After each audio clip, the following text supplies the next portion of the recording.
안녕하십니까. SC 아카데미의 황소 메뚜기 멘토 문현진 멘토입니다. 뚜기뚜기 메뚜기 기운 항상 많이 받고 계시죠?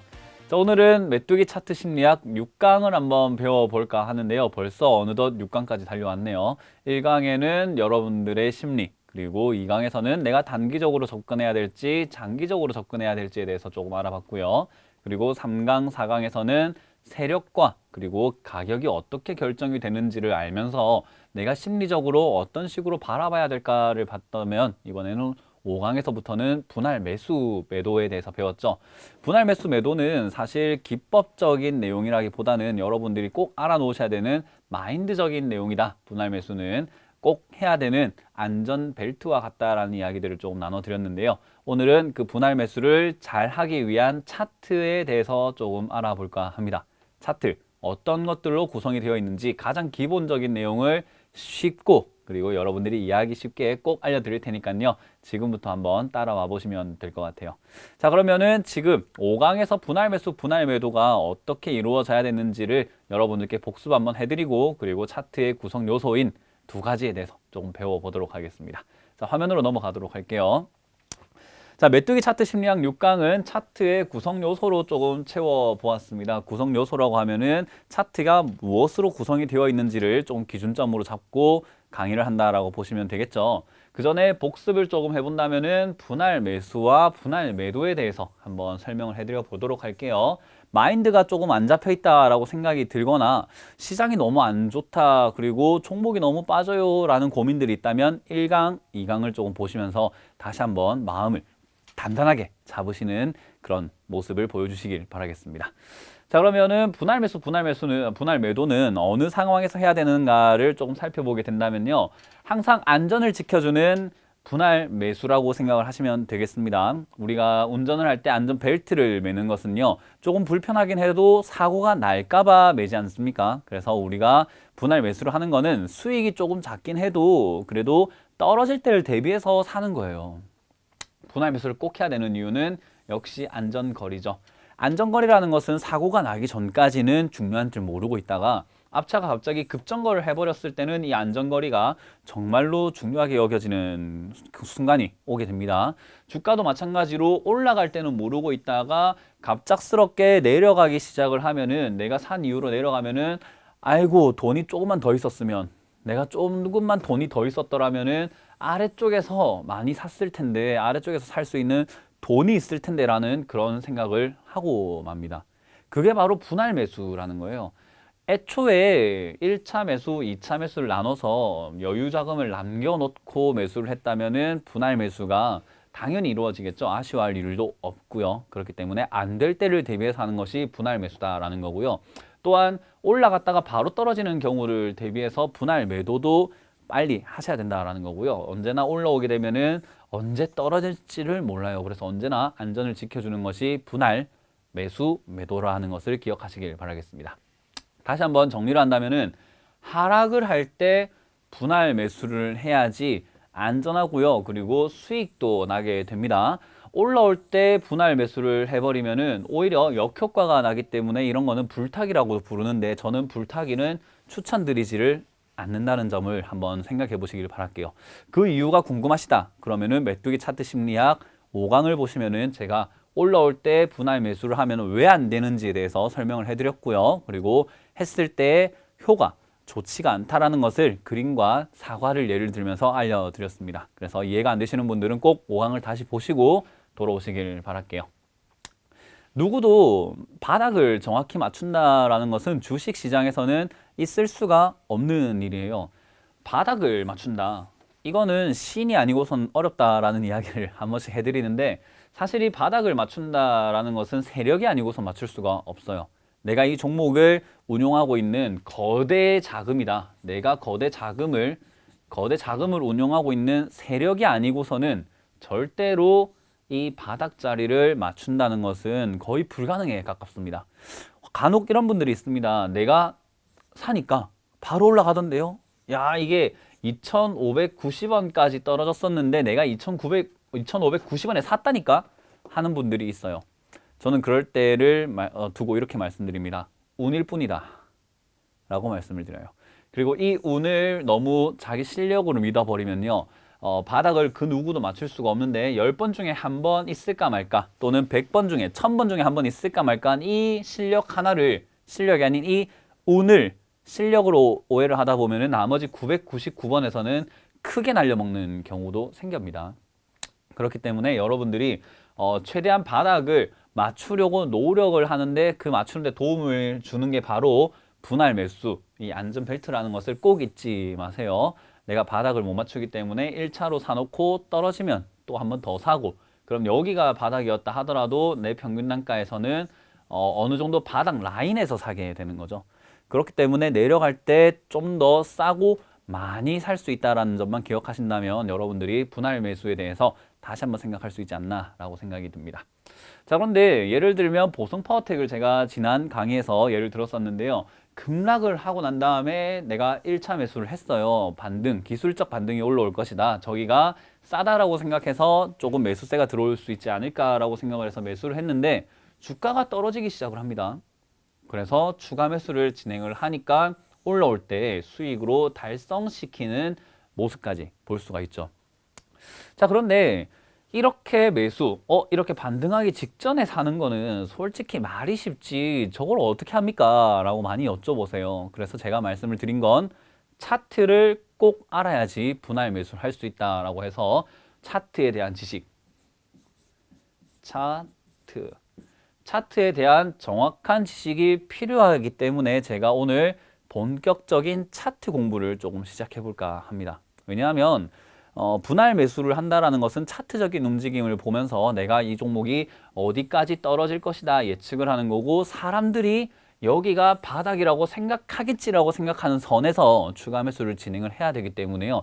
그런 흐름들 그리고 반등 직전의 자리들을 알아내기 위해서는 차트의 정확한 움직임들 그리고 차트가 어떻게 움직이는지 내가 뭘 보고 분할 매수를 해야 되는지를 꼭 알아야 된다라는 거죠. 자, 그래서 차트에 대해서 조금 오늘부터 알아볼까 하는데, 여러분들 오늘 필기 뭐 하실 필요까지는 없지만 모르겠다 하시면 필기할 준비가 되셨죠? 차트가 뭔지부터 알아봐야 되겠죠. 차트란 뭘까? 차트는 영어 단어예요. CHART라고 돼 있죠. 차트라는 영어 단어에서 나오게 된 거고요. 우리나라 말로 하면 지도, 해도 따위의 도면 정도, 그래프 정도로 보시면 되겠고요. 각종 자료를 알기 쉽게 정리한 일람표, 도표, 순위도표 뭐 등등 도표라고도 표현을 할 수가 있습니다. 그래서 우리나라 말은 지도나 도표인데 전 지도에 조금 가깝지 않나라고 생각이 들어요. 수익을 달성하기 위해서 우리가 봐야 되는 지도라는 거죠. 그래서 나는 차트를 보질 않고 매매를 해요 라고 하면은 잘못된 겁니다. 그리고 마찬가지로 나는 재무제표를 보지 않고 기업의 가치를 전혀 보지 않고 매매를 해요도 잘못된 겁니다. 둘 다 봐야 되는 지도와 나침반 정도라고 보시면 되겠습니다. 차트는 지도라고 한다면 재무제표는 나침반이 되겠죠. 자, 그래서 오늘은 그 지도에인 차트에 대해서 한번 살펴볼 텐데, 차트라는 건요, 도표라는 거죠. 어떤 것들을 한눈에 보기 쉽게 만들어 놓은 도표인데 뭘 보기 쉽게 만들었냐? 가격의 오르내림을 보기 쉽게 정리한 도표가 바로 차트라는 겁니다. 가격이 올랐는지 가격이 내렸는지 그리고 어느 정도의 기간 동안 오르내림을 좀 더 쉽게 파악을 하기 위해서, 그걸 한눈에 보기 위해서 만들어 놓은 게 차트라는 거예요. 차트는 여러 가지 종류가 있습니다. 이렇게 바 형태로 된 차트 모양들이 있는데 이런 거를 미국식 차트라고 하고요. 우리가 보는 것은 이렇게 네모, 양초라고 해서 캔들이죠. 양초 모양 같잖아요. 이렇게 해서 양초 심지가 쫙 올라와 있는, 그래서 캔들이라고 부르는 이 두 가지 차트에 대해서 보는데요. 캔들은, 그리고 이거든 캔들이든 바 차트든 뭘 보시던지 간에 중요한 것은요, 이것이 의미하고 있는 거예요. 의미를 하는 거. 자, 그래서 차트를 구성하는 기본 요소로 저는 캔들을 방금 말씀을 드렸는데, 첫 번째로는 당연히 캔들이 있을 거고요. 두 번째로는 거래량이 있습니다. 거래량. 많은 분들이 이동평균선도 차트를 구성하는 기본 요소가 아닌가요? 하는데 아닙니다. 기본적인 요소가 아니라 추가 요소라고 보시면 돼요. 추가 요소. 그래서 이동평균선은 보조지표죠. 이게 주지표라고 합니다. 우리가 뭐 주로 먹는 주식 그리고 보조음식이라는 게 있잖아요. 주식은 밥을 먹고 우리가 밥심, 한국 사람 밥심 아닙니까? 그렇기 때문에 밥을 먹는데 보조 음식이라고 한다면은 뭐 건강 보충제라든지요, 뭐 과일과 같은 조금 군것질거리, 그리고 다과류 정도를 이야기할 수 있습니다. 자, 그런데 캔들은 제가 봤을 때는 밥이고요. 거래량은 국이라고 봐야 되는데, 이동평균선은 저는 반찬 또는 과일과 같은 군것질 거리가 아닌가 싶습니다. 그래서 저는 사실 이동평균선을 그렇게까지 많이 보지를 않습니다. 그렇지만 캔들과 거래량은 꼭 본다라고 보시면 되는데, 그 기본하고 있는 이 기본 요소 중에서 캔들은 주가가 하루에도 몇 번씩 오르내린다라는 점에서 나온 겁니다. 주가가 여러분들이 보시면은 오늘 시작 가격과 마지막 가격은 있는데 그게 하루에 몇 번씩 움직이다가 정해진 겁니다. 장이 9시에 출발을 해서 3시 30분에 딱 끝날 때까지의 차트 흐름들을 만들어 놓은 게 캔들인데, 주가가 하루에도 몇 번씩 움직이는데 그거를 어떻게 다 보고 앉아 있겠습니까? 그래서 오늘 하루를 딱 봤는데, 오늘 장이 끝나고 내가 언제 어느 시점에 보더라도 그날 하루가 어떻게 흘러갔는지를 한눈에 알아볼 수 있는 방법은 없을까? 어떻게 쉽게 볼 수 있을까라는 의문에서 나온 게 바로 캔들이라는 거예요. 18세기에 혼마라는, 많이 유명합니다. 주식을 하면은 들어볼 수밖에 없는 사람이에요. 혼마라는 쌀 장수가 있습니다. 그 쌀 장수가 만들어낸 건데요. 책도 있어요. 거래의 신 혼마라는 책이 있는데 투자를 하면은 꼭 한 번은 읽어봐야 되는 책이라고 하죠. 왜냐하면 일본식 차트를 만들었는데 그 18세기에 만들었던 차트를 지금까지도 쓰고 있기 때문입니다. 그 정도로 엄청나게 잘 만들어지고 교묘하게 잘 만들어졌다라고 해서 어떻게 쉽게 볼 수 있을까? 하루에도 몇 번씩 움직이는 쌀 가격, 종목의 주가를 어떻게 한눈에 잘 볼 수 있을까를 생각해서 만든 게 캔들이라고 부릅니다. 뭐 미국에서는 바로 표현을 하지만 우리는 캔들을 쓰고 있고요. 그리고 미국은 지금 바를 쓰다가도 캔들로 점점 넘어가는 추세죠. 그래서 여러 가지가 있지만 캔들에 대해서 조금 보도록 할게요. 자, 캔들은 그러면 정확하게 무엇을 표현한 것일까가 중요할 거고요. 이걸 어떻게 봐야 될까가 중요할 겁니다. 근데 많은 분들이 헷갈려 하시는 부분만 제가 설명을 해드려 볼게요. 왜냐하면 많은 데서 캔들에 대한 강의가 잘 되어 있거든요. 그래서 저까지 하면은 지루하잖아요. 그래서 저는 캔들이 나와 있는데 많은 부분이 많이 헷갈려 하시는 부분에 대해서만 조금 설명을 해드려 봅니다. 먼저 가장 기본적으로 빨간 거는 여러분들이 좋아하셔야 될 상승을 뜻하는 거고요. 파란 거는 여러분들이 조금은 기피하고 싫어하는 하락을 뜻합니다. 그죠? 캔들은 빨간 거는 상승, 파란 거는 하락을 대표적으로 뜻한다라고 보시면 되는데, 자, 그럼 이 빨간 캔들의 특징을 조금 살펴보게 되면요. 이 캔들을 읽는 방법은 굉장히 간단합니다. 올라갔다라고 했죠. 빨간 거는 상승이라고 말씀을 드렸습니다. 그렇기 때문에 여기 캔들에 두껍게 칠해져 있는 부분은 시작한 가격이 되는 거예요. 시가라고 하죠. 그리고 장이 끝날 때 마지막 가격이 두꺼운 부분까지를 보게 됩니다. 저 두꺼운 부분까지만 시가와 종가로 보게 되는 거예요. 마지막 가격까지. 그리고 그 날의 최고 가격을 제일 꼭대기에 저렇게 한 줄로 쭉 꺼서 표현을 하는데 저걸 꼬리라고도 부르고요. 위로 달려 있으면은 윗꼬리, 또는 아래로 달려 있으면 아래꼬리라고 하는데, 아래꼬리의 최고 하단부를 최저가격입니다. 이해가 되시죠? 만약에 이게 오늘 하루의 캔들이다라고 하면요. 주가가 시작은 아래쪽에서 출발했는데 최저가도 한번 갔다가 최고가도 한번 갔다가 마지막은 여기서 끝이 났구나 라고 볼 수가 있고요. 물론 장중 어떻게 흘러갔는지는 이렇게 뭐 흘러갔을 수도 있겠죠. 처음에 시작했다가 내려갔다가 올라갔다가 마지막을 이렇게 N자 반등 모습으로 진행이 된 경우도 있겠고요. 또는 올라갔다가 최저가를 찍었다가 다시 올라오면서 종가가 만들어지는 반대쪽 N자 모습도 생각할 수가 있습니다. 그래서 그날 하루는 어떻게 시작을 했든, 시작을 해서 최고까지 찍었다가 내려갔다가 다시 올라갔든, 또는 밑으로 내려갔다가 최고를 찍었다가 마지막에 좀 떨어지면서 마감이 되었든, 어떤 모습이라도 기억할 수 있는 것은 최고가는 여기였고 최저가는 여기였고 시작한 가격은 여기고 마지막은 여기다 라는 것들, 이것만 기억하시면 되는 거예요. 그래서 그 장중의 흐름은 분할로 보시면 되는데 조금 이따 설명해 드리도록 하고요. 항상 기억하셔야 되는 것은 빨간 봉은 시작 가격이 아래쪽이다.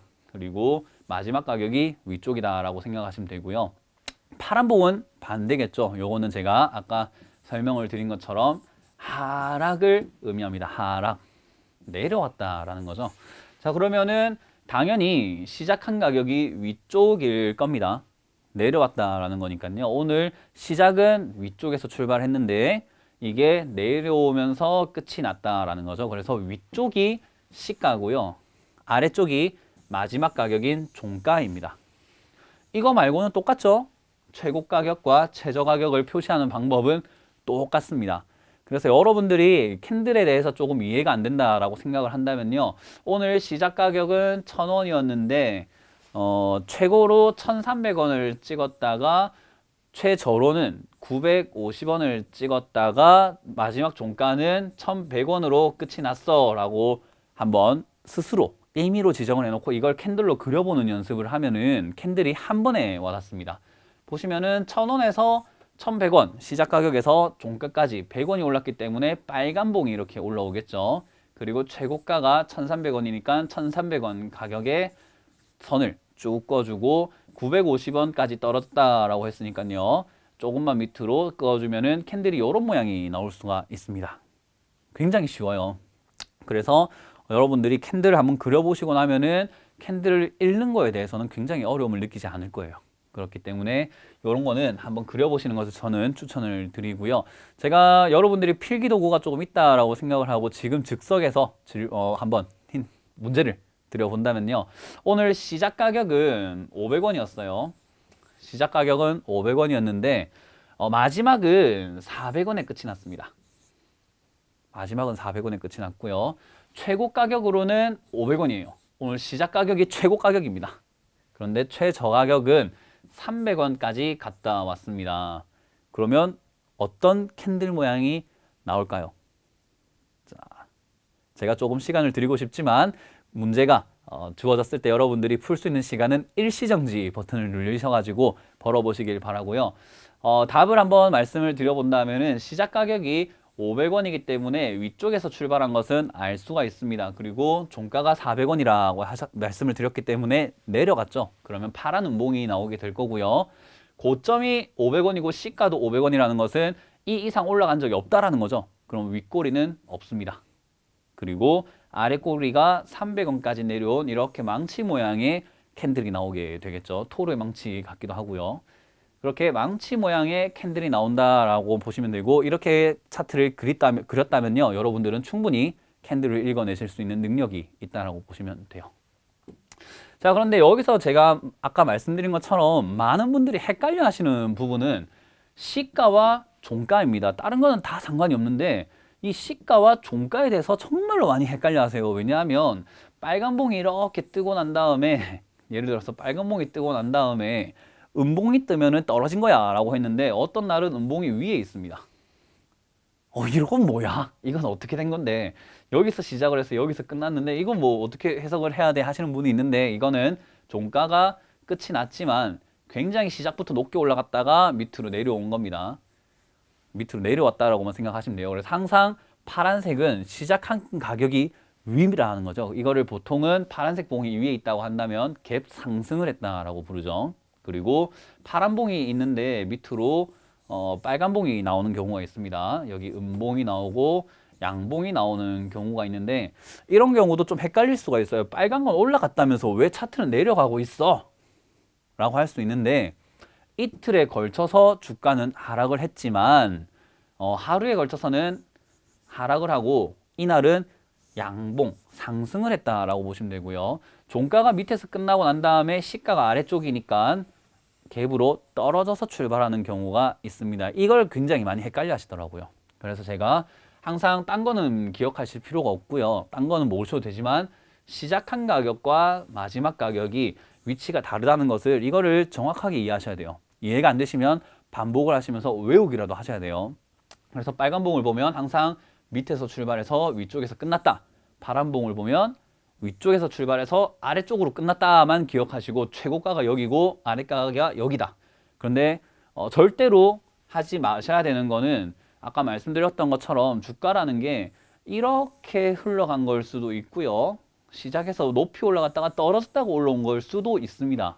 그래서 장중에 어떤 식으로 흘러갔을지를 예측하는 것은 금물이라고 보시면 돼요. 어쨌든 반반이잖아요. 확률상으로는 반반. 보통은 내려갔다가 올라갔다 내려가는 경우가 좀 더 많지만요. 이렇게 갑자기 급등을 했다가 밑으로 내려갔다가 다시 올라오는 이런 희귀한 경우도 있습니다. 그래서 장중에 어떻게 흘러갔는지는 모르더라도 시작한 가격과 종가를 꼭 아셔야 된다는 거고 최고가와 최저가만 아시면 된다라는 거예요. 쉽죠? 굉장히 이해하기가 쉽잖아요. 그래서 이것만 기억하시면 되니까요. 캔들에 대해서 좀 더 궁금하시다 하면은 저희 SC 아카데미에 다른 멘토분들이 또 많이 설명해주고 계시니까 여러 가지의 설명을 들어보시면 좀 더 나의 무기가 다채로워진다라고 보시면 되겠죠. 그래서 저희 SC 아카데미 좀 더 찾아보시면서 캔들에 대해서 공부를 좀 더 해보시도록 하고요. 다시 마무리를 지어본다면은 양봉은 아래가 시작 가격이라는 것만 기억을 하시고요. 음봉은 위가 시작 가격이다라는 것만 기억하시면 됩니다. 요거는 지금 필기를 딱 해놓으시면 매매하시는데 조금 도움이 되겠죠. 자, 그래서 양봉과 음봉에 대해서 한번 알아봤고요. 캔들은 어쨌든 하루의 봉을 조금 편하게 본 건데 여기서 문제가 생깁니다. 하루의 봉을 본다라고 했는데 나는 1년 동안의 그림을 보고 싶어. 또는 한 달 동안은 이번 2월, 3월, 4월, 5월, 12월은 어떻게 흘러갔는지를 알고 싶어. 나는 지난주가 어떻게 됐는지를 알고 싶어 라고 하시는 분들이 생기다 보니까 기간에 따라서 이렇게 연봉이라고도 부르고요. 월봉이라고도 부르고 주봉, 일봉, 분봉까지도 나누고 마지막으로 틱봉까지도 나누는데 틱봉은 지금 초보자들이 보기에는 너무 동떨어진 이야기이기 때문에 틱봉은 제외하고 연봉, 월봉, 주봉, 일봉, 분봉까지 보도록 하겠습니다. 기간에 따라 봉이 나뉜다라고 보면 돼요. 많은 분들이 월봉은 어떻게 보는지, 연봉은 어떻게 보는지, 주봉을 어떻게 보는지, 일봉 어떻게 보는지 막 헷갈려하시는 분들이 많아요. 그래서 제가 설정을 한번 해봤는데 일반적으로 많이 보시는 봉은 역시나 일봉이죠. 일봉 차트를 많이 봅니다. 봉은 캔들 하나를 이용하는데 단위를 하루 단위로 끊어 놓은 거예요. 그래서 일봉을 가장 많이 보는 봉이다라고 보시면 되고 어떤 때는 주봉을 보기도 합니다. 그리고 월봉을 보기도 해요. 그래서 직접적인 예가 필요할 것 같다라고 생각이 들어서 우리나라 시가총액 1위 종목이죠. 삼성전자로 얘를 차트로 예시를 조금 드려보도록 하겠습니다. 자, 그러면 삼성전자의 차트 흐름인데 연봉을 먼저 보도록 할게요. 가장 큰 단위죠. 우리가 어떤 것들을 할 때 거시적 경제 이렇게 하잖아요. 아주 큰 단위로 보는 거죠. 숲을 바라는 거죠. 그래서 숲을 볼 때 쓰는 건데 삼성전자가 1997년부터 지금까지 2017년까지의 진행은 어떻게 되어 왔는가를 살펴봤더니 계속적인 상승을 했구나. 1년 단위로 조금씩 3년 동안 조정받고 4년 동안 오르고 3년 조정받고 또 2년째 오르고 있구나라는 것들을 알 수가 있는 대목이 됩니다. 그래서 연봉 차트가 이렇게 진행이 된다라고 보시면 되고요. 연봉 차트를 보면은 1년 동안의 흐름을 보다 보니까 가격의 상승률 자체는 굉장히 높습니다. 이게 뭐 봉 하나 자체가요. 어떤 봉은 50%짜리가 나오기도 합니다. 왜냐하면은 상한가라는 것은 그날 하루에 올라갈 수 있는 최고 한도를 말하는 거기 때문에요. 연봉에서는 그게 크게 의미가 없어요. 어떤 거는 연봉 하나가 700%짜리도 있습니다. 그래서 1년 동안 700%가 상승을 했다라고 하면은 연봉이 나오게 되는데 연봉을 보다 보니까는 동떨어진 느낌을 받잖아요. 그래서 제가 최근 가장 가까운 2016년에 가장 큰 양봉을 보였던 저거를 한번 클릭을 딱 해보니까요. 시가가 나옵니다. 그리고 종가가 나오게 되고요. 그리고 고가, 저가가 나오는데 캔들 아까 보는 법 알려드렸죠. 시가가 여기가 되는데 여기가 126만 원이라는 거죠. 네, 126만 원에서 출발을 해서 종가는 180만 원에서 끝이 난 겁니다. 43%가 올랐고요. 180만 원에서 끝이 나고 고가가 있습니다. 또 180만 원에서 끝이 났는데 고가 윗꼬리가 살짝 달려 있어요. 지금 화면으로 보시면은 윗꼬리가 조그맣게 달려 있습니다. 그래서 고가가 80만 원에서 끝났지만은 83만 원까지 갔다는 거죠. 그래서 183만 원이 고가, 그리고 저가는 108만 원이 되는 겁니다. 최저로는 108만 원까지 떨어졌어요 라고 설명을 해 놓은 거죠. 자, 그래서 제가 이 연봉을요 월봉으로 한번 확대를 시켜 보았습니다. 그래, 1년 동안은 시가가 여기였고 올라갔고 고가로는 더 위에, 그리고 최저가로 밑으로 좀 내려갔구나. 그러면 예상해 볼 수 있는 그림은 살짝 내려갔다가 올라갔다가 조금 떨어지는 그림으로 예상을 해볼 수가 있겠죠. 그래서 월봉으로 어떻게 흘러갔는지 1월부터 12월봉 2016년 거를 보니까 제가 말씀드린 대로 파란봉이 나왔네요. 시가가 윗자리에서 출발했다가 밑으로 좀 밀리고 올라갔다가 살짝 떨어지는 모습으로 진행이 되었다라는 거죠. 그래서 연봉을 다시 한번 보게 되면은 내려갔다가 올라갔다가 살짝 밀리는 그림, 내려갔다가 올라갔다가 여기 윗골이 나면서 살짝 내려오는 모습으로 마무리가 된다라는 거죠. 그래서 연봉을 확대를 하면은 저게 어떻게 흘러갔는지를 조금 더 자세하게 볼 수 있다는 거예요. 그래서 숲을 먼저 보고 나무를 볼 때 쓰는 방법이 연봉을 보고 월봉을 보고 주봉을 보고 일봉을 보는 방법입니다. 자, 그런데 여기서도 많이 이렇게 올라왔는데 11월 달이 가장 크게 올라왔죠. 11월 달이 가장 크게 올라와서 11월 달을 제가 또 클릭을 한번 딱 해봤더니 시가가 163만 원입니다. 163만 원. 163만 원에서 출발을 해서 고가로는 174만 원. 174만 원을 찍고 종가도 174만 원입니다. 그죠? 거의 1,000원 차이로 별 차이가 없어요. 그래서 꼬리가 거의 없죠. 네, 윗꼬리가 거의 없다라고 보시면 되고요. 저가로는 153만 원까지 갔답니다. 10만 원이나 떨어져요. 이 자리가 153만 원이라는 거죠. 자, 그럼 이 자리에서 생각을 해볼 수 있는 거는 어쨌든 오르긴 올랐다라는 거기 때문에 약간 크게 내려왔다가 올라서 마감이 되는 모습을 생각해 볼 수가 있겠네요. 1,000원 정도만 살짝 떨어지는 모습으로 마감이 되었다라고 예상을 해볼 수 있는데, 저 월봉을 주봉으로 조금 바꿔서 보도록 하겠습니다. 주봉으로 봤더니 제가 이전에 그렸던 모습인 내려갔다가 올라가서 조금 떨어지는 모습, 마찬가지로 시작 가격, 음봉은 시작 가격이 위쪽이라고 했죠. 시작 가격에서 내려왔다가 올라갔다가 살짝 떨어지는 모습으로 마무리가 됩니다. 그죠? 어렵지가 않다라는 거죠. 그래서 결국엔 올라왔기 때문에 이렇게 빨간색 양봉이 나왔던 거고요. 아래쪽으로 깊게 내려갔기 때문에 빨간색 윗꼬리가 크게 달리는 거고요. 위로 조금 튀어나왔기 때문에 조금 올라오게 되는 게 봉이 되는 거죠. 그래서 주봉을 월봉으로 바꾸면 이런 차트가 나온다라고 보시면 되고요. 주봉상에서는 이러한 흐름이 나왔다라고 해석을 할 수 있죠.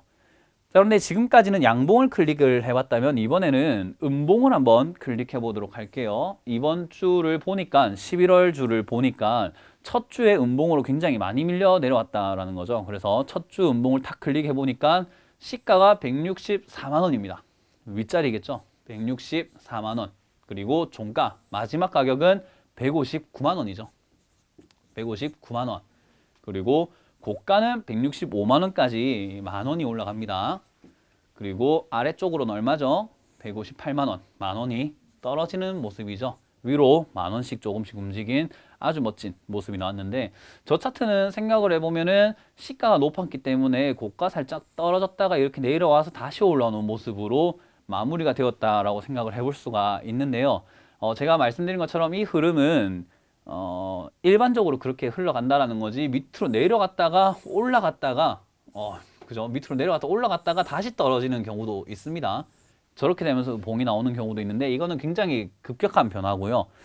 보통은 이렇게 안정적인 변화로 나온다라고 보시면 돼요. 그래서 저 주봉 11월에 첫째 주를 일봉으로 또 딱 늘려놓으니까 어때요?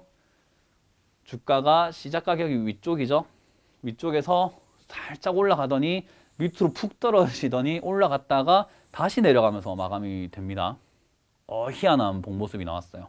이렇게 마무리가 되면서 음봉이 떴다라는 거죠. 그래서 저런 봉이 나왔다라고 하는 것은 항상 이런 식으로 급격한 변화를 주면서 흘러가는 경우들이 있다라고 보시면 되고, 아까 저 주봉을 조금 넓게 봤을 때 이렇게 일봉상 우리가 확인할 수 있는 차트 모양들이 나온다라고 보면 돼요. 그래서 연봉을 끊으면은 월봉이 되고, 월봉을 끊으면 주봉이 되고, 주봉을 끊으면 또 일봉이 된다라고 보면 되겠죠. 자, 그런데 이 봉을 보니까 윗꼬리 아랫꼬리가 다 존재하는데 아랫꼬리가 없는 양봉이 하나 떴습니다. 그래서 이 종목, 이 봉을 또 클릭을 해봤더니 11월 11일 금요일에 시가가 밑쪽이겠죠. 빨간 봉이니까 158만 5천 원인데요. 저가도 마찬가지로 158만 5천 원입니다. 그러니까 시가 이래 밑으로는 내려간 적이 없는 거예요. 시작한 이후로 쭉쭉쭉쭉 올라갔던 거예요. 시작한 이후로는 쭉쭉 올라갔는데 쭉쭉 올라가서 고가가 언제냐 봤더니 161만 원이라는 거예요. 161만 원까지 158만 원에서 출발을 해서 한 번도 내려가지 않고 161만 원을 팍 건드리고 난 다음에 마지막은 158만 원에서 159만 원에서 끝났네요. 그죠? 159만 원에서 끝이 나는 살짝 오른 가격으로 끝이 나게 됩니다. 그래서 하루의 움직임을 이렇게 봤더니 그래, 하루 동안 저렇게 움직였는데 전날 어떤 식으로 더 급격하게 격변하면서 좀 더 격렬하게 움직였는지를 보고 싶어 라고 할 때 분봉으로 보게 됩니다. 몇 분 단위로 어떻게 움직였는지를 보게 되는데 때로는 60분 단위로 볼 수도 있고요. 또는 30분 단위로 좀 더 세밀하게 볼 수도 있고 어떤 분들은 10분 또는 5분, 3분, 대개 1분까지도 보게 됩니다. 그리고 1분 봉도 보기 싫어. 나는 좀 더 세밀하게 거래가 어떻게 잘 되는지 보고 싶어 할 때 틱 차트까지 보는 거죠. 자, 그런데 보통 틱 차트는 시간의 개념을 벗어난 개념이기 때문에 다음번에 기회가 될 때 알려드려 보도록 하고 정 궁금하다 하시면은 네이버에 틱 차트에 대해서 조금 더 한번 찾아보시는 게 좋을 것 같고요. 지금은 60분봉 60분봉을 보니까 당연히 시작하고 난 다음에 하나, 둘, 1시간, 2시간, 3시간, 4시간 이런 식으로 해서 쭉쭉쭉쭉 흘러간다라는 거고요. 지금은 분봉으로 나누면 1시간, 2시간, 3시간, 4시간 이렇게 해가지고 시간 단위로 2번씩 나눠 놓은 거죠. 그리고 다른 60분봉에서는 윗꼬리로 굉장히 길게 표현이 됐던 부분이 10분봉에서는 꼬리가 아닌 봉으로 표현이 되고 음봉으로 떨어지는 것까지 세밀하게 표현이 됩니다. 그래서 일봉으로 봤을 때는 일봉으로 봤을 땐 그냥 꼬리를 달았던 부분이 좀 더 세밀하게 보니까 음봉으로 몇 번에 걸쳐서 어떻게 끊어서 내려오는지 시간 단위로 어떻게 끊고 내려왔는지를 확인할 수가 있다라는 거죠. 그래서 이런 것들을 봤을 때 내가 어떤 봉을 보느냐는 어떻게 매매를 하느냐에 있어서 굉장히 중요합니다. 그래서 여러분들이 이 봉을 선택하는 데 있어서는 지금 제가 파란색으로 글자를 써놓은 것에 집중을 하셔야 돼요. 어떤 기간이죠. 내가 얼마나 투자를 할 건지 이 종목을 1년 투자를 할 건데 분봉을 보고 있으면 안 되겠죠. 1년 투자할 사람이 분봉으로 이렇게 1분 단위로 움직이는 거 보고 있어서 뭐 합니까? 연봉, 월봉, 적어도 주봉 이상은 봐야 되겠죠. 자, 그리고 나는 5분 들고 갈 거야. 5분 동안 들고 가서 수익을 낼 거야 라고 하시는 분들이 연봉을 봐서 뭐 합니까? 그죠? 1년 동안 흘러간 모습들을 봐서 이 세상을 어떻게 봐요? 그러니까 5분 정도 들고 갈까? 난 짧게 들고 갈 거야. 길어봤자 하루야 라고 한다면은 분봉을 보시는 게 좀 더 맞겠죠. 그리고 내가 무엇을 보고 싶냐에 따라서 취향에 맞춰 선택한다는 건데 무엇은 당연히 내가 추세를 보고 싶은지 아니면 매물대를 좀 잡고 싶은 건지 아니면 어떤 시기에 거래가 좀 많이 됐는지 그날의 흐름들을 조금 알아야 되겠어. 그리고 어느 시간, 어느 특정 시간에 급등을 하고 나서 지지를 받는 자리들을 조금 알아야 되겠어 라고 생각을 할 때는 당연하게 기간과 무엇을 보고 싶은지에 따라서 취향에 따라 바뀌게 된다는 거죠. 쉽죠? 그래서 제가 말씀드리는 요지는 빨간 봉은 시작한 가격이 아래다. 파란 봉은 시작한 가격이 위다라는 것만 기억하시면 되고요. 연봉, 월봉, 주봉, 일봉, 분봉은 여러분들이 원하는 그 취향에 맞춰서 결정을 하시면 된다라는 점이에요. 그래서 어떤 것들을 보느냐는 여러분들 입맛에 따라 있는 거지 꼭 연봉을 보세요. 꼭 주봉을 보세요. 또는 꼭 일봉을 보세요 라고 하는 분들이 있다면 그건 사기에 가깝다라고 보시면 되고 고집에 가깝다라고 보시면 돼요. 그래서 여러분들은 항상 내 취향에 맞춰서 선택을 하시면 돼요. 뭐 희대 난제라고도 부르는 탕수육 부어서 먹을까요? 뭐 찍어서 먹을까요? 라는 질문이 나오죠. 근데 그것은 자기가 먹고 싶은 대로 먹으면 되죠. 탕수육은 탕수육일 뿐입니다. 네, 그래서 월봉은 월봉일 뿐, 일봉은 일봉일 뿐이다 라는 것만 기억하시면 돼요. 자, 다음으로 제가 말씀드렸던 두 가지 차트 구성 요소 중에서 첫 번째가 캔들이었다면요. 두 번째는 거래량이라는 것입니다. 거래량은 정말로 많이 들어보셨을 거고, 거래량은 차트를 속이더라도 거래량은 속일 수가 없다. 또는 거래량을 보고 세력이 들어오는 건지 안 들어오는 건지를 뭐 안다. 뭐 이런 이야기들이 많아요. 거래량을 보면 100%까지는 아니지만요. 높은 확률로 세력이 들어온 자리인지 매집을 한 흔적인지 아닌지들을 좀 파악할 수가 있는 중요한 근거 자료가 됩니다. 그래서 거래량은 사실 차트에 있어서는 가장 중요한 요소라고도 부를 수가 있어요. 캔들요? 캔들은 그냥 가격을 읽어내는 것에 불과하다라고 보면은 거래량은 가장 중요한 요소고요. 자동차로 봤을 때 캔들이 핸들을 의미한다라고 본다면요. 어느 쪽으로 갈지 방향성, 위로 올라갈지 아래쪽으로 갈지의 방향성을 제시하는 것이 캔들이라고 본다면 엔진은 거래량입니다. 엔진은 거래량이라고 보시면 돼요. 엔진이 없으면 차가 못 가요. 거래량이 없으면 종목이 못 가요. 굉장히 쉬운 논리입니다. 그래서 거래량은 에너지라고 보셔도 좋아요. 거래량이라는 말을 조금 다르게 설명을 한다면 에너지라고도 보면 좋고요. 힘이라고 보셔도 좋아요. 그리고 좀 더 직관적으로 생각을 한다면 돈이라고 생각하시면 됩니다. 거래량이 많다, 돈이 많이 들어왔다라고 보면 되고요. 거래량이 없다, 돈이 없다라는 겁니다. 그래서 돈이라고 좀 보셔도 좋고, 가장 중요한 내용은 저는 이렇게 이야기를 합니다. 거래량은 시장의 관심이라고 표현을 해요. 어떤 종목이든지 관심이 많아지면 사고 싶게 되고 팔고 싶게 되고 굉장히 관심도가 많아져서 주가도 올라가게 되는 경우가 많습니다. 한때 유명했었던 허니버터칩이라는 과자가 있어요. 그죠? 굉장히 찾을 수가 없을 정도로 마케팅이 잘 되었던 과자죠. 편의점을 가도 찾을 수가 없었어요. 그래서 저도 편의점을 하는 친구가 있어가지고 걔한테 야 하나 좀 챙겨놔라. 그렇게 해서 하나 겨우겨우 먹었던 과자였습니다. 근데 먹어보니까 생각보다는 별로였다라고 생각이 들지만 모두가 자꾸 찾으니까 거래량이 갑자기 급증을 하니까 찾을 수가 없는 거죠. 거래량이 갑자기 급증을 하는데 어떻게 그 물량을 내가 더 먹겠어요. 잘 안 되는 거죠. 그래서 거래량은 시장의 관심도라고 보면 돼요. 그 과자 자체도 많은 사람들이 관심을 가졌기 때문에 찾을 수가 없었던 거고 가격을 올릴 수 있었던 계기가 되는 겁니다. 그래서 거래량은 시장 관심도라고 보시면 되는데요. 한자로 거래량이라고 있습니다. 뭐 올 거, 올래 뭐 이렇게 되는 갈 거와 올래인 것 같네요. 그렇게 한자로 적혀 있는 것 같은데 물건 따위를 사고 파는 수량이라고도 하죠. 굉장히 쉬운 거예요. 물건을 사고 파는 수량. 그렇기 때문에 누군가가 팔았다라고 하면은 그것을 누군가는 샀다라는 거예요. 그래서 거래량이 책정이 되는 건데 그런 거래가 많이 되었다라면은 거래량이 크게 나올 거고요. 그런 거래가 되지 않아, 거래를 하는 사람이 없어라고 하면은 거래량이 작게 나오게 되는 겁니다. 그래서 거래량 색깔은 설정하기 나름입니다. 여기서 팁을 하나 드릴게요. 갑자기 생각난 건데 팁을 드리자면은 거래량 색깔이 왜 이렇게 다르죠? 팁에 상담하는 거랑 내 차트에 있는 거래량 색깔이 달라요. 라고 하는 경우가 있어요. 빨간 봉이 이렇게 있거나 또 파란 봉이 이렇게 막 나올 때가 있거든요. 근데 이 거래량 색깔 자체는 여러분들이 설정하기 나름입니다. 설정.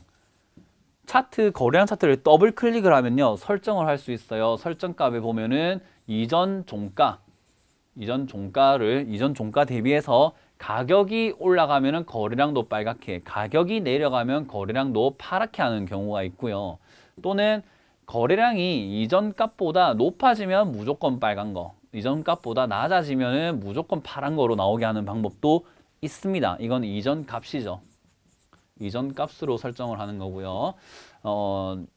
어쨌든 그렇게 말씀드릴 수 있는데 왜 이런 팁을 드리냐? 이건 매매하는데 중요하지 않은 내용이기 때문에 그래요. 매매를 하는데 여기에 너무 의미를 두시는 분들이 많더라고요. 나는 저 빨간색으로 봐야 되는데 왜 파란색으로 나와? 저건 파란색으로 나와야 되는데 왜 빨간색으로 나와? 이것 때문에 헷갈려서 매매를 못 하겠어요가 아니라 그냥 그 크기만 보시면 돼요. 여기에 자꾸 의미를 둘 게 아니라 이 색깔은 빨간색으로 하든 노란색으로 하든 파란색으로 하든 초록색 마음대로 하시고요. 이 크기에 신경을 쓰세요. 크기에. 우리 요즘에 나오는 트렌드가 그래요. 도서관을 가거나 독서실에서 공부를 하면 옆 사람 숨소리 때문에 공부를 못 하겠다. 옆 사람이 가방 지퍼 여는 소리 때문에 공부를 못 하겠다면서 포스트잇에다가 공부 못 하겠어요 라고 하면서 옆자리 책상에 딱 붙여놓는 경우도 있습니다. 저는 그런 현상들을 보면서 애초에 자기가 공부할 의지가 약한 거 아닌가라는 생각이 들어요. 공부가 할 생각이 없다 보니까는 어디다가 핑계를 자꾸 대려고 하는 거죠. 저는 거래량이 색깔에 대해서, 가격 차트의 색깔에 대해서, 가격 차트 모양, 어떤 사람은 배경이 검은색인데 나는 왜 하얀색이야? 검은색이 뭔가 좀 주식이 잘 되는 거 아니야? 아니죠. 어떤 분은 그 육각연필을 쓰면서도 서울대를 가는 사람이 있고요. 온갖 좋은 도구를 다 갖다 사줘도 대학 자체를 못 가는 애도 있습니다. 그거는 공부하려고 하는 의지와 상관이 있는 거지, 절대로 뭐 색깔 이런 거랑은 너무 관련이 없으니까 믿지 마시고 그런 거에 너무 의미를 두지 말라는 거예요. 그래서 거래량 자체는 크기만 보시면 돼요. 이 크기를 정확하게 이해하는 게 중요하지, 차트도 시가, 종가, 그리고 추세, 흐름들을 읽어내는 게 더 중요하지, 이게 색깔 다 똑같아도 상관없어요.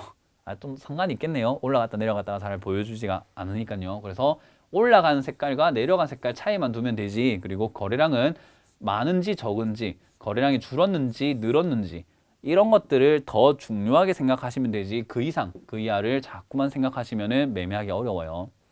그래서 거래량은 이렇게 중요한데, 거래량에 대해서 사진과 가장 간단한 예를 들면서 이해를 시켜 드린다면요, 해운대 수욕장이 있습니다. 제가 부산 사람이다 보니까 해운대 자주 가는데, 저는 이렇게 사람이 붐빌 땐 잘 가지 않아요. 이렇게 좀 한적한 가을바다, 봄바다, 그리고 겨울바다를 즐기는, 분위기를 즐기는 남자입니다. 좀 의외인가요? 자, 그래서 이렇게 사람이 없을 때 가는데, 제가 드리고 싶은 질문은 그래요. 지금 이 사진의 차이는 그겁니다. 똑같은 해운대를 바라보더라도 한쪽은 비수기, 한쪽은 성수기입니다. 여름 성수기고 한쪽은 겨울바다입니다. 자, 근데 제가 여러분들께 질문을 하나 드리겠습니다. 돈을 벌려고 한다면, 여러분들이 장사를 하시는 분이에요. 뭐 치킨을 판다든지 뭐 길에서 뻥튀기를 파는 사람이라든지, 우리가 장사를 한다 생각했을 때 돈을 벌려면 언제 가야 할까요? 답이 나오나요? 언제 가야 할까요? 아무도 없는 데 가서 이렇게 한 사람 한 사람한테 팔고 있을까요? 아니면 이렇게 많은 사람들한테 지나다니면서 판매를 하는 게 더 많이 팔릴까요? 너무 간단한 이치죠. 당연히 성수기에 가야 한다는 겁니다. 거래량이 뭔가 조금 이해가 되시나요? 거래량이 이 간단한 이론으로 설명이 된다고 보기 때문에 저는 이 사진을 썼는데, 이해가 되셔야만 하고요, 되셨으리라 생각이 듭니다. 자, 다시 한번 제가 설명을 해드리면, 거래량이 작다라는 건요, 사람의 관심이 없다라는 거예요. 제가 아까 시장 관심이라고도 말씀을 드렸는데, 관심이 없는 거예요. 그러면 관심이 없다라는 건 어떤 일로 발생이 되냐, 우리 뭐 상권으로 생각한다면요, 제가 타코야키를 판다라고 봤을 때 유동인구가 적은 곳에서 타코야키를 팔려고 하는 거예요. 그리고 다시 한 번 더 말씀을 드리면은, 돈이 들어오지도 않는, 제가 아까 거래량은 돈이라고도 말씀을 드렸어요. 돈이 들어오지 않는 종목에서 매매를 하겠다라고 발벗고 나서는 꼴이라는 거죠. 그래서 저는 돈이 들어오지 않는 종목에서는 돈을 벌 수 없다라고 생각을 해요. 사람들이 관심이 없는 종목, 돈이 안 들어오는 종목, 유동인구가 작은 종목에서 무슨 돈을 벌려고 그러는지 잘 모르겠습니다. 어떤 때는 거래량이 없는 종목도 사기도 해요. 왜냐하면 거래량이 많아질 거다 생각을 하고, 누군가가 나중에는 이 희소성을 발견해서 관심을 가질 것이다 라고 보고요. 그렇지만 일반적으로 평균 거래량이 너무 작으면 매매를 하지 않는 것이 좋아요. 그리고 반대로 거래량이 많다는 것은 사람들의 관심이 집중이 된다라는 거예요. 예를 들면은 포켓몬 고 테마, 뭐 또는 반도체 테마, 또는 바이러스 테마, 어떠한 정치 테마 같은 게 이렇게 만들어졌을 때, 그 테마에는 사람들이 관심이 너무나도 많다라는 거죠. 저기서는 돈을 좀 벌 수 있을 것 같아, 급등을 한대 라고 생각을 하니까 관심이 쏠리다 보니까 사고 파는 횟수가 엄청나게 많아지겠죠. 그래서 거래량이 급증하는 경우가 생기고요. 그리고 유동인구가 많아지게 되는 거죠. 거기에 들어와 있는 매매하는 사람이 많다 보니까 내가 팔고 싶을 때 쉽게 팔리고 사고 싶을 때 쉽게 살 수가 있고요. 그리고 수익을 볼 가능성이 조금 더 있다라는 거예요. 그래서 항상 거래량이 풍부한 종목을 건드는 게 좋은데, 쉽게 생각하면 돈이 많이 들어온 종목이라는 거예요. 돈을 벌려면 돈이 많은 데 가야죠. 그죠? 돈을 벌려면 돈을 많이 들어온 데 가야 되고요. 연애를 하려면 남자는 여자가 많은 곳, 여자는 남자가 많은 곳에 가야 되겠죠. 그래야지 뭔가 마주칠 기회가 있다라는 거예요. 그래서 거래량이 많다라는 것은 돈 벌 기회가 많다라고 해석을 한번 해보셔도 좋습니다. 그래서 이제 결론적으로 말씀드리면은 거래량이 풍부한 종목을 보는 것이 좀 수익을 내는데도 도움이 되고요. 그리고 매수와 매도를 할 때 조금 더 쉽게 체결이 되고, 그리고 조금 더 빠른 결과를 낼 수가 있습니다. 그래서 거래량이 풍부한 종목들을 보는 게 좋다. 거래량은 에너지이기 때문에 힘이 있는 종목이 갑니다. 이거는 변함이 없어요. 힘이 있는 종목이 잘 갑니다. 차도 엔진이 좋아야지 오르막길을 빵빵 올라가잖아요. 근데 힘이 없는 애들은 엔진도 기름도 없는 애들이에요. 그걸 뭐하러 삽니까? 제가 종목 상담하다 보면 거래량이 뭐 거의 1만 주 내외에서 뭐 몇천 주, 몇십 주인데도 매매하시는 분들이 있더라고요. 본인은 그런 매매를 하고 있지 않은지 한번 돌이켜 보시길 바라겠습니다. 그래서 차트를 구성하는 기본 요소는 제가 말씀드린 것처럼 캔들과 거래량으로 이루어져 있다라고 보시면 되고요. 이동평균선은 이러한 것들이 나와서 이동평균선이 나오고, 캔들을 기초로 스토캐스틱이 나오고요. 캔들을 기초로 일목균형지표 MACD, 그리고 거래량을 기초로 OBV라는 또 보조지표들이 등장을 하게 됩니다. 뭐 RSI도 캔들을 기초로 나오는 지표고요. 많은 지표들이 이젠 이 기본적인 기본 틀을 가지고 변형을 시킨 뭐 좀 변화구라고 보시면 돼요. 그런 것들은 저는 잘 보진 않지만 다음번엔 이 지표에 대해서 강의를 좀 해드려 보도록 할게요. 자, 그렇게 캔들과 거래량이 있는데 차트적인 요소만 본다고 매매를 잘하는 건 아닙니다. 왜냐하면 종목의 주가라는 건요, 어쨌든 가치를 반영을 하는 거기 때문에 그 가치를 알아내기 위해서는 또 다른 걸 알아야 돼요. 성공적인 매매를 위해서 알아야 할 또 한 가지 요소가 있다라는 겁니다. 그것은 바로 뭐냐? 재무제표입니다. 재무제표를 모르고서는 종목이 안전한지, 가치가 있는지, 앞으로 올라갈 수 있는지, 투자할 때 내가 고려했을 때 이거는 오래 들고 가도 되는지 등을 판단하는 아주 중요한 근거 자료가 됩니다. 그래서 기업의 가치를 판단하기 위해서는 재무제표를 저는 거의 필수적으로 봐야 된다라고 생각을 하고요. 캔들도 중요하지만은 재무제표도 굉장히 중요하다 생각이 들고, 재무제표만 보고 매매를 할 수는 없고요. 캔들만 보고 또 매매를 할 수는 없습니다. 그래서 두 가지 다 봐야 되기 때문에 다음 강의는 재무제표 구성 요소에 대해서 조금 살펴볼까 합니다. 재무제표도 구성을 하는 요소들이 있어요. 지금 캔들처럼 기본적인 요소들이 있는데요. 여러분들이 재무제표 보면은 너무 볼 게 많다라는 거죠. 뭐 세후 영업이익, 뭐 법인세 내는 거, 뭐 이자 보상 비율, 무슨 비율, 무슨 볼 게 너무 많아요. PBR도 있고, EV, 에비타 이런 것도 있고 너무 많다라는 거죠. 그래서 이 구성 요소 중에서 제가 여러분들이 매매를 했을 때 가장 좀 보기 쉽고 편하고 그리고 도움이 될 만한 요소는 무엇일까? 그리고 그 요소에 대한 이해도 좀 증가를 시켜 드릴 거고요.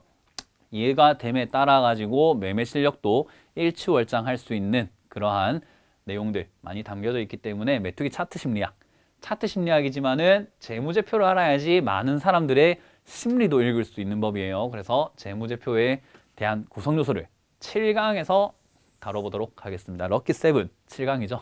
네, 7강에는 아주 중요한 내용과 함께 뭐 보너스도 조금 있을 수도 있다라고 생각이 드는데요. 여러분들 그런 거 기대하시면서 다음 강의 기다려주시면 제가 메뚜기 차트 심리학 7강에 대해서 한번 알려드려 보도록 하겠습니다. 어떻게 오늘 강의 재미가 있으셨나요? 오늘은 캔들 가장 기본적인 구성 요소에 대해서 조금 알려드렸는데, 이 요소가 여러분들에게 있어서는 좀 많이 헷갈렸던 부분일 수도 있고요. 그 헷갈렸던 부분들이 결국엔 좀 안정적으로 흘러갈 수 있게, 매매가 안정적으로 흘러갈 수 있게 도와줄 수 있는 부분들이 오늘 헷갈리는 부분들 많이 해소가 됐다라고 생각이 드네요. 그렇기 때문에 여러분들이 많이 고민이 있다라고 하시면 언제든지 궁금하신 내용들 댓글로 달아주셔도 좋고요. sctv.co.kr로 들어오셔가지고 궁금증들 남겨놓으셔도 좋고, 종목 상담 고민이 있다면 언제든지 홈페이지에서 한번 남겨놓으시면 저희가 직접 달아드립니다. 항상 여러분들 옆에서 든든하게 지원을 해드리고 있기 때문에요. 전혀 고민하지 마시고 저희를 찾아주시길 바라겠습니다. 자, 그럼 여러분들의 성공적인 매매를 위한 SC 아카데미 메뚜기 차트 심리학 6강은 여기서 마치고요. 다음 7강에서 여러분들과 한번 만나보도록 하겠습니다. 자, 지금까지 뚜기뚜기 메뚜기 황소 메뚜기 멘토 문현진 멘토였습니다. 감사합니다.